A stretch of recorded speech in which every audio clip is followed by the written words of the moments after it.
Last week we started the whole spiritual development thing, and I read different things, and I said one of them in particular I would refer to each week. The first prayer is, I am a bow in your hands, draw me lest I rot. Second one is, do not overdraw me, Lord, I shall break. And the third one is, overdraw me, Lord, and who cares if I break. Last week I had also referred to the Desert Fathers and that story about why not become all flame. I also read a poem called The Covenant, which basically about God arriving at a house and wanting to occupy the entire house, and the woman representative really of us, and she's reluctant to let him really occupy every room of the house. God keeps saying, that's okay, I can wait. All of these to me all speak of spiritual development. We're not talking about anyone being better than any other one. We're just talking about growth and development without being necessarily critical, but the church has not really grown up a lot. Like Romans 8 says, that the earth is actually waiting for the sons of God, which are not little children. There are those who are looking like their Father, the huios, because those are the ones that are spiritually developed, mature disciples, if you want to. And last week, the bottom line was not as much faith as it was imagination. We were talking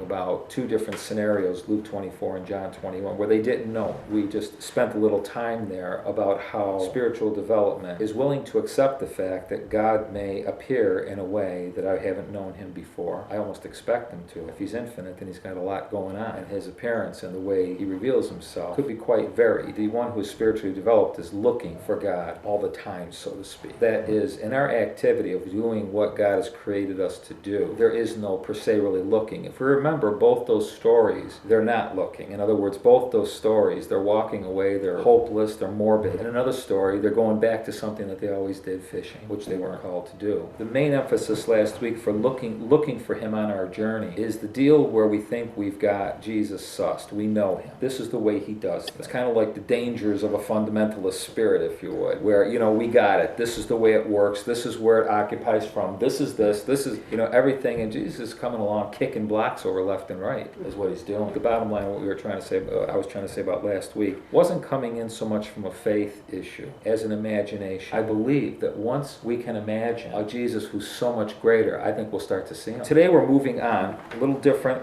very different of a topic. It's going to be in John 6. It's a very long chapter. We're not going to read the entire chapter. The chapter starts with the feeding of the 5,000. Following that, Jesus walks on the sea in the middle of the night when they're having a little bit of a problem getting across the sea, the disciples. When he gets to the other side, he does a teaching on the bread that came down from heaven. And as that teaching unfolds, there's different segments to it. You may remember that when he gets to the other side, all the people are screaming and yelling, how did you get here? When did you get here? All this kind of stuff. And Jesus challenges their intentions. Would you read verses 26 and 27? Jesus answered them and said, Most assuredly, I say to you, you seek me not because you saw the sign, but because you ate of the loaves and were filled. Do not labor for food which perishes, but for the food which endures to everlasting life, which the Son of Man will give you, because the God Father has set his seal on him. Basically, he's challenging them as far as, they're all there. They've gone from one side of the lake to the other kind of thing. The previous day he had fed the thousands. And he's really saying to them, you're not really interested in spiritual matters. You're interested in a free meal. And he's being very nice about it. And then he lets them know, that's not really what life's about. You shouldn't be spending your life laboring for those things. But he's challenging their intentions of why they're there. And I've said this before. I said it last week, that as we're looking at the spiritual discipleship, the maturity aspect of it, this is part of it right here. It's got to start someplace. At least the people were there, among the people, the thousands that were being fed. But Jesus is drawing them closer and saying, but that's not where I want you to be. I don't want your life to be consumed about. The only reason why you want to hang around with me is for what you can get out of it. That's not much of a relationship. And you're not going to grow. You're never going to become like me if that's your primary objective. What can I get out of this? Like we said with Peter a few weeks ago. If that's why we're in a relationship with Jesus, is so what? Because I can receive, give me, then we're never going to become the kind of people that are going to change this planet, because that's not the place. That's not the type of person that's going to impact this world. Well, yeah, I'll go out there and do something depending on what I can get out of it. So Jesus is kind of challenging that a bit with them. And then he starts to teach them about the manna in the wilderness and Moses. He goes into that whole teaching and then identifies identifies himself as the bread of life. It's the first time that he uses the I am the bread of life. And he's talking on a spiritual plane, and the whole dialogue, the way things unfold, is such a beautiful picture of Jesus talking on a spiritual level, and they're all listening to everything he's saying on a natural level. And he's got such incredible patience through the whole thing of just trying to draw them, spiritually develop them, take them to a different place than they currently are. He's doing his part. He's doing the stuff. They're stuck, which you can be if we have a certain mindset, if we've pegged Jesus to be a certain thing, and he's trying to draw us into something greater, but we ain't budging. And I'm not even saying that, it's like a stubbornness. It could be. I'm not even saying it's a stubbornness. This is just the way it is. This is the way I see him. I don't want to hear about anything else. And there's a lot of people like that. And therefore, that's where they are. And they're not spiritually developing. They're stuck in a particular phase or place. This whole chapter is beautiful at this. As he's conversing with them, in fact, not only are they having a hard time receiving, but they're literally rejecting him because they know who he is. In fact, they're saying it among each other. Isn't that Joseph's kid? Yeah, I went to a hockey game with his brother. It's that kind of thing. I know you. Familiarity. The level at which we think we know him, or we actually do know him, when it stops there, then that's where you stop. Familiarity, for all of us, becomes kind of dangerous, really, in our relationship with the Lord when we think, we've got him down. And then ultimately, he does his teaching on communion, about drinking his blood and eating his flesh, and that's the last straw. He's just kind of going up the escalator. And he's not messing with them, but he is bringing them to a place if they want to go. And they make up their mind and say, no, we're not going there. We can't. We don't know what's going on. And basically, it's funny that here he's doing a teaching on communion, and it causes a separation. He's drawing them together based on his body, his blood. He's the one that's offering everything. He's asking nothing of anybody. And it is, when you read it,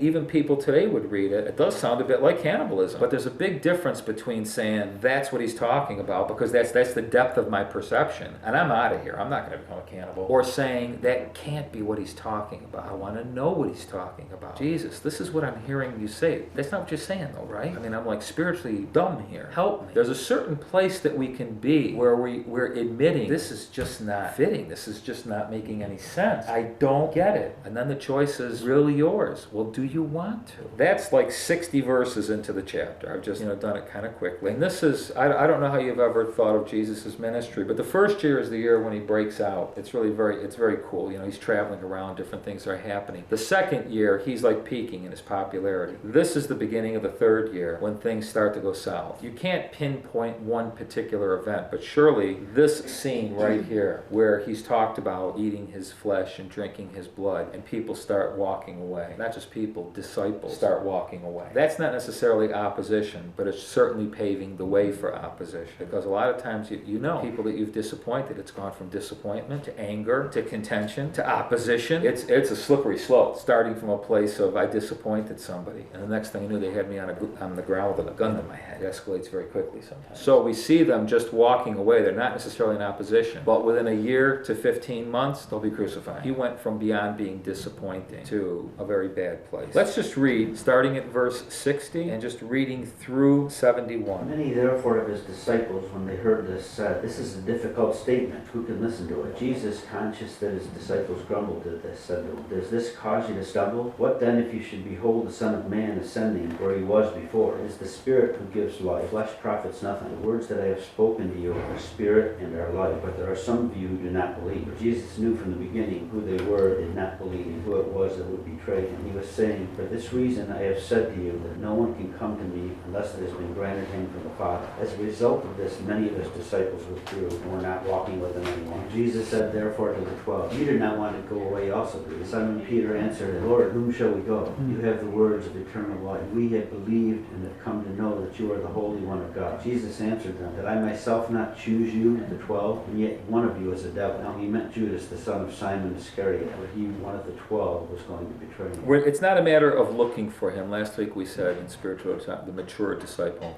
looks for him. Reviewed that a little bit tonight. This is not so much looking for him, but remaining with him, particularly when he's hard to understand. Am I going to stick with him, or am I bailing? Jesus at the Last Supper in Luke 22 makes one of my favorite statements that he ever made, because it's so, to me, beautiful. When he looks at his disciple and he says, "You are those who have remained with me, who have continued with me in my trials." When one brother says that to another, a sister to a brother, whatever, it's precious, you've stuck with me. And you got to know, this is Jesus now, you got to know it's Jesus, and he knows, and you're clueless. Seriously, you don't know what I've been talking talking about for 3.5 years, and you've stuck with. It's beautiful, isn't it? Because that's the truth. These guys are but they're with them. People stick with you. They haven't had your vision. They don't know what you see. They don't know what you're really on about. But I'm with you. There's something very deep that's going on there. What we're really talking about tonight really is the word commitment, to be honest with you. The mature disciple and his level of commitment. It's a commitment that goes beyond head,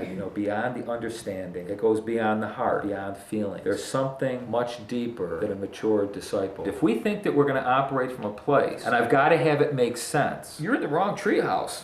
Because where Jesus is, the things don't make sense. And it's okay. That's the whole point. He says, come on, I'll explain it to you 5 minutes from now. It still won't make sense. But it's okay, because we're walking along the road, aren't we? That's the bottom line. I'm not trying to make sense to you. I'm not trying to make you understand. Remember, by faith, we understand. First you have to believe. Then it's like, oh, now I get it. If you put the cart in front of the horse, you're going nowhere. If you're trying to understand and make sense out of it, work from your feelings. I'm telling you right now, sometimes your feelings and the way the Spirit is going, they're just not, I don't want to do that. And Jesus is saying, but this is the way we're going. The mature disciple says, you know what, whether I feel like it or not, don't mean squat. That's which way we're going. Let me put this thing in a different context. Read the 15th verse and then the 66th verse. We're talking about commitment. So Jesus, perceiving that they were intending to come and take him by force to make him king, withdrew again to the mountain by himself alone. Now that's right after the feeding of the 1,000 and everything. The thousands of people that he just fed, they're about to take him and make him their king. And he knows that can't happen, so he withdraws. Verse 66. As a result of this, many of his disciples withdrew and were not walking with him anymore. This is the following day. One day they want to make him a king. The next day, you're out of here. All because of one thing. He talks to them in spiritual language. Can't control the spiritual language. It's hard to understand. This is not what we had in mind. And now they're leaving. One day make him a king. The next day, leave him in the wilderness.